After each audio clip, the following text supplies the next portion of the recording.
चाहूंगी कि सुबह जल्दी उठने की आदत डालें, फोन से दूरी बनाए। जब हम क्योंकि रिजल्ट जब देखते हैं, हमारा बोर्ड का जब रिजल्ट आता है तो हमें थोड़ी घबराहट होती है, डर लगने लगता है। तो क्या स्थिति रही इस समय जब आपका रिजल्ट असली स्वाद ओखली मुसल मशीन से बने शुद्ध और खरे मसाले, हल्दी, मिर्च और धनिया पाउडर, बिल्कुल शुद्ध और बिल्कुल ताज़ा।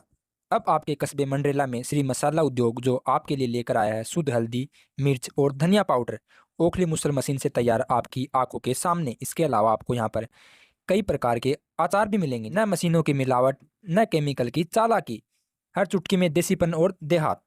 नया बस स्टैंड, नेहरा हॉस्पिटल के पास, Rajgarh road, Mandrela. Mobile number है 9653710169। दूसरे मोबाइल नंबर है 9414742979।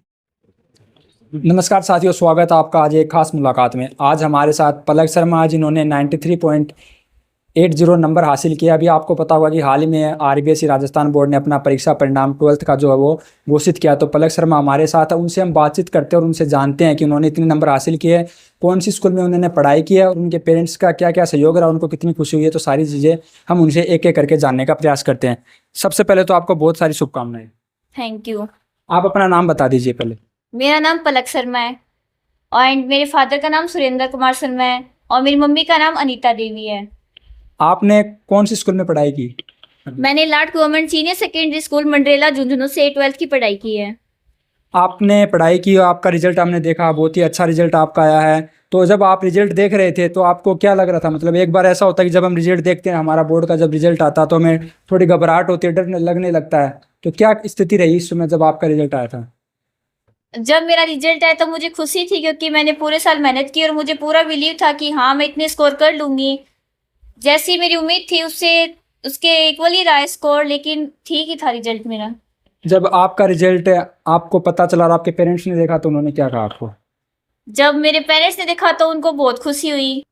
ठीक है, मेरी उम्मीद के तो इक्वल रहा रिजल्ट, थोड़ा अच्छा भी आना चाहिए था, लेकिन मेरे पेरेंट्स बहुत ज़्यादा खुश थे। मेरे सभी रिश्तेदार, मेरे सारे टीचर्स, सभी ने बहुत मुझे कॉन्ग्रेचुलेसन कहा और उनकी है ना खुशी है ना बहुत ही ज़्यादा थी, जिसे हम एक्सपेक्ट भी नहीं कर सकते थे। आपका जो सब्जेक्ट रहा वो आर्ट रहा है, यानी कि आपका जो इसमें मुख्य जो जिसमें आपको ज़्यादा रुचि थी वो सब्जेक्ट कौन सा? जैसे पॉलिटिकल साइंस है, फिर कौन सा है? इन मेरे सब्जेक्ट में सबसे ज़्यादा अच्छा रहा हिस्ट्री, और जो मुझे अच्छा भी लगता है और मेरा फेवरेट सब्जेक्ट भी है। कौन कौन से टीचर, मतलब आपको, जैसे कि आपने बताया कि आप लाठ राजकीय उच्च माध्यमिक विद्यालय में आप पढ़े हो, तो किस किस टीचर का कितना कितना सहयोग रहा आपको? मतलब सबसे जो अच्छी आपको पढ़ाई लगी वो कौन से टीचर की लगी? सबसे ज़्यादा अच्छी है मैम, हमारी जो इंग्लिश के टीचर है, जो हमारे क्लास टीचर है मिस्टर जोगिंदर सिंह, उन्होंने सबसे अच्छा पढ़ाया। उनका इंग्लिश पढ़ाने का तरीका सबसे अच्छा है। अब आप आगे जाके आप मतलब क्या योजना है कि आप आगे जाके किस सब चीज़ की तैयारी करोगे? आपको गवर्नमेंट जॉब लगना है तो आप आईएएस बनोगे, आईपीएस बनोगे, क्या आपकी रुचि है आगे? मेरी रुचि राजस्थान जुडिशियल सर्विस में है। मैं जज वगैरह की तैयारी करना चाहती हूँ। और जब आप प्रॉपर झुंझुनू से हो या फिर मतलब आप राजगढ़ से हो, चूरू जिले में जो राजगढ़ था? नहीं, मैं चूरू जिले की राजगढ़ तहसील से हूँ।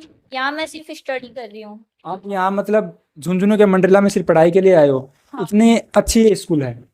ये स्कूल काफ़ी अच्छी है। पहले मुझे इंग्लिश नहीं आती थी, लेकिन यहाँ आने के बाद मेरी इंग्लिश बहुत ज़्यादा बेटर हो चुकी है। पहले मेरा इंटरेस्ट साइंस में था क्योंकि मुझे एसएसटी और इंग्लिश थोड़ी डिफिकल्ट लगती थी, बट यहाँ आने के बाद यहाँ के टीचरों ने मेरी काफ़ी हेल्प की और मेरी एसएसटी और इंग्लिश सबसे बेस्ट हो गई। इसी कारण मेरे आज इतने नंबर बने हैं। जब आपका सीजन शुरू हो चुका था, जैसे कि अब क्लास शुरू हो गए थे, उस टाइम पे जब आप सोशल मीडिया से आपने दूरी बना रखी थी कि आप मतलब पढ़ाई का जो आपका रूटीन था वो किस प्रकार का था? नहीं, मैं फ़ोन के तो कभी ज़्यादा क्लोज नहीं रही। मेरी सोशल मीडिया से हमेशा से दूरी है क्योंकि मैं फ़ोन यूज भी नहीं लेती, मेरे पास पर्सनल फ़ोन भी नहीं है। और मेरा रूटीन स्टार्टिंग से ठीक था। जब मेरी स्कूल स्टार्ट हुई तो मैंने स्टार्टिंग से छुट्टियों में पढ़ाई स्टार्ट कर दी थी। फिर जब टीचर स्कूल में पढ़ाते थे, टीचर के पढ़ाने के बाद मुझे जिस भी चीज़ में समस्या आती थी मैं उनसे पूछती थी। घर आने के बाद मैंने उस चीज़ को दोबारा रिपीट किया। मैंने हर चीज़ को लिख लिख के प्रैक्टिस की ताकि मेरे लिखने की जो स्पीड है वो ठीक रहे और मेरे एग्जाम में कोई भी क्वेश्चन छूटे ना। जो छात्र अभी 10th में हुए हैं या फिर 12th में हुए हैं अभी एग्जाम देके 9th का या फिर 11th का, तो उनके बारे में आप क्या कहना चाहोगे? किस प्रकार से वो तैयारी करें? मैं उन बच्चों को सबसे पहले तो ये कहना चाहूंगी कि सुबह जल्दी उठने की आदत डालें, फोन से दूरी बनाए। क्योंकि जब हम अपन किताब लेके बैठते तो अपन को आधा घंटा भारी लगता है, लेकिन जब फोन लेके बैठ जाते तो रील स्क्रॉल करते करते 1 घंटा कब निकल जाता है पता नहीं चलता। और जब बच्चे फोन की लत में पड़ जाएंगे तो वो पढ़ाई से दूर हो जाएंगे। इसलिए मेरी सबसे ये गुजारिश है बच्चों से कि आप है ना ज्यादा से ज्यादा किताबों से लगाव रखिए और फोन से ज्यादा दूर ही रहे, क्योंकि सोशल मीडिया पे बच्चे कई बार ऐसी कुछ रील्स देखते हैं जिनसे उनका दिमाग खराब होने लगता है और वो पढ़ाई से दूर होते चले जाते हैं। तो साथियों, हमने पलक शर्मा से जाना इनके इतने नंबर आए, इनको बहुत ज़्यादा खुशी हो रही है। अब इनके जो पेरेंट्स हैं उनसे हम बात करेंगे और ये राज भी जानेंगे कि राजगढ़ तहसील से आते हैं जो कि चूरू जिले में आता है, और वहाँ से झुंझुनू जिले के मंडेला कस्बे में जो राजकीय लाठ राजकीय उच्च माध्यमिक विद्यालय वहाँ पे इन्होंने पढ़ाई की है, तो वो क्या रीजन रहा वो भी हम जानेंगे। पलक के पिताजी हमारे साथ, उनसे हम बातचीत करते हैं। नमस्कार नमस्कार सर। अंकल जी, आप अपना परिचय दे दीजिए पहले। सुरेंद्र शर्मा, भाजपा नेता हूँ। तो अंकल जी, आप मुझे ये बताइए, जब पलक ने इतने नंबर लेकर आए तो कितनी खुशी आपको हुई? बहुत ज्यादा खुशी हुई। रिश्तेदारों के फोन आने स्टार्ट? हाँ, हो गए थे। और पलक की जो स्टडी थी वो किस प्रकार से थी? कितने बजे उठना, काम, घर का काम भी करती थी पलक, जैसे मम्मी की हेल्प करना, उस प्रकार से पढ़ाई भी करती थी? पढ़ाई भी करती थी और काम भी करती थी, दोनों में बराबर रुचि थी।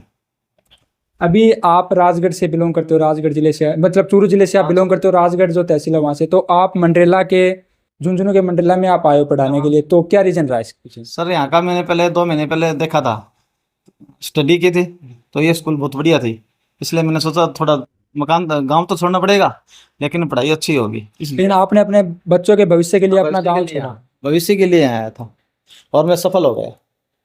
अभी जैसे कि पलक ने बताया कि आगे जाके वो जज बनेगी, तैयारी करेगी, तो आपको पूरी मदद रहेगी ना? हाँ, उसकी पूरी मदद रहेगी। अगर आपको मंडरेला छोड़ के और भी जगह जाना पड़े, बीकानेर, कोटा, तो आप मतलब पूरी सपोर्ट रहेगी आपको? कोई दिक्कत नहीं है, सिर्फ बच्चों की पढ़ाई पहले।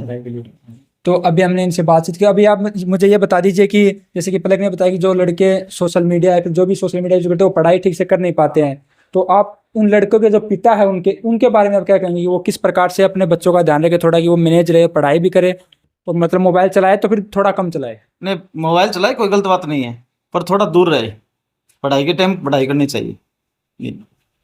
तो साथियों, आज हमने पलक के पिता और पलक से बातचीत की। उन्होंने 12th आर्ट के अंदर 93.80% लाकर अपने परिवार का, अपने स्कूल का और अपने गांव का जो नाम है वो रोशन किया है, और ऐसे ही जो बच्चे वो गांव और परिवार का नाम रोशन करते रहे। मैं आपको मिलता हूँ एक और नई अपडेट के साथ, तब तक के लिए जय हिंद, जय भारत। अगर आपने अब तक सब्सक्राइब नहीं किया तो सब्सक्राइब कर लीजिए।